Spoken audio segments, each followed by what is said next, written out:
எல்லாருக்கும் வணக்கம். இந்த நாளில் கூட வேதத்திலிருந்து ஒரு வசனத்தை வாசித்து தேவ ஆலோசனை சிந்திப்போம். சங்கீதம் 119 67வது வசனம். நான் உபத்திரப்படுவதற்கு முன், அதாவது உபத்திரப்படுவதற்கு முன் வழி தப்பி நடந்தேன், இப்பொழுது உம்முடைய வார்த்தையை காத்து நடக்கிறேன். அதாவது உபத்திரப்படுவதற்கு முன் வழி தப்பி நடந்தான், இப்பொழுது உம்முடைய வார்த்தையை காத்து நடக்கிறேன். இப்போ உபத்திரம் வந்து தான் ஏதோ ஒரு திசையை நமக்கு நல்ல திசையை காட்டுது.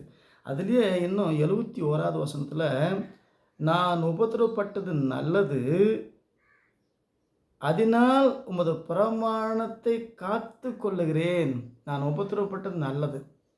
இப்போ இயேசு கிறிஸ்து இதை பற்றி சொல்லும்போது துயரப்படுகிற பாக்கியவான்கள், மத்தேயு சுவிசேஷம் 5வது அதிகாரம் 4வது வசனத்தில், துயரப்படுகிற பாக்கியவான்கள் அவர்கள் ஆறுதல் அடைவார்கள். இப்போ தேவன் சொல்லி கொடுக்குற விதம் கொஞ்சம் வித்தியாசமாக இருக்கும். சகலமும் நன்மைக்கு ஏதுவாய். ஒரு 100 ரூபாய் கஷ்டம் வந்தால் தான் 1000 ரூபாய் நஷ்டத்தை நம்ம கற்றுக்கொள்ள முடியும். அது 1000 ரூபாய் நஷ்டம் வராதபடி அதை காத்து கொள்ள முடியும். ஐயோ 100 ரூபாய் போச்சு 100 ரூபாய் போச்சுனாக்கா 1000 ரூபாய் போகாதபடி அது ஒரு அறிவை, ஒரு வழியை கற்றுக் கொடுக்கும். 1000 ரூபாய் நஷ்டம்னா 10,000 ரூபாய் நஷ்டம் ஆகாதபடி காத்துக்கொள்ள ஒரு அறிவு 1,00,000 ரூபாய் நஷ்டம் வந்தால் 1,00,00,000 ரூபாயே நஷ்டம் வராது. அதனால தான் உபத்திரவப்பட்டது நல்லது, துயரப்படுகிற பாக்கியவான்கள். இந்த உலகத்தில் எல்லாருக்குமே ஏதோ ஒரு வகையில் துயரம் இருந்துக்கிட்டே தான் இருக்குது, எல்லாருக்குமே.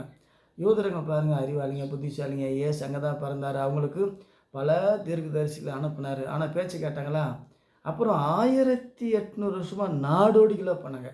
இப்போ நாடு கொடுத்து 80 வருஷம் ஆகுது, இன்னுமே அவங்க துயரம் நீங்கலை. ஏன்னா இயேசு கிறிஸ்து ஏற்றுக்கொண்டு நித்திய ராஜ்யத்தை சார்ந்து வாழும்போது, நான் உபத்திரப்பட்டது நல்லது, அதனால் உன் பிரமாணத்தை கற்றுக்கொண்டேன்.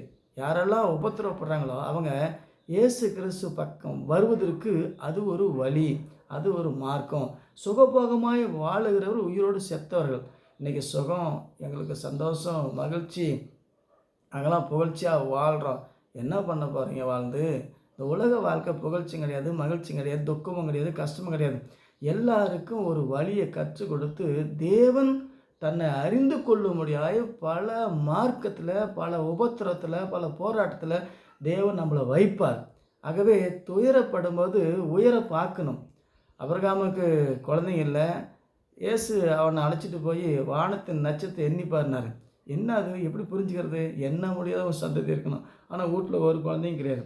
அப்போ 1 அடி நிலமும் அவனுடைய கையாட்சிக்கு இராத போது இந்த தேசத்தையே உனக்கும் சந்ததிக்கும் தருவேன் என்று சொன்னார். எவ்வளோ உபத்திரவத்தில் இருக்கிறான், ஒரு வீடுல தலை சாய்க்கிடம் இல்லை, இந்த தேசத்தையே உனக்கு தருன்றார். அப்போ உபத்திரவப்படுவது உயர்வதற்கு அது ஒரு ஊன்றுகோல். ஆகவே துயரப்படுகிறவன் பாக்கியவான், அவன் ஆறுதல் அடைவான். எந்த பாடு போராட்டம் வந்தாலும் இயேசுவோடு நடக்கும்போது அவருக்கு தான் தெரியும். எல்லாத்தையும் காலங்களையும் சமையலையும் மாற்றி நம்மளை தேற்றி நேர்த்தியாக செம்மையாக நடப்பார்.